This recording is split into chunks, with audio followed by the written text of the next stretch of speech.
you are an active Southwest Atlanta resident or walk the Cascade Springs Nature Preserve, you probably know all about the Nature Gurlz. They are those trailblazing Atlanta legends who gather every Monday through Friday at the preserve to walk, meditate, and spread a little joy. Well, several months ago, the girls made headlines after they donned matching black November 3rd Matters t-shirts to get out the vote for the 2020 election. Well, guess what? They're at it again.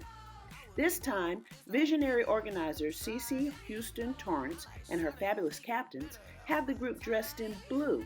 January 5th matters as they campaign for John Ossoff and Raphael Warnock for Senate and Daniel Blackman for the Georgia Public Service Commissioner position.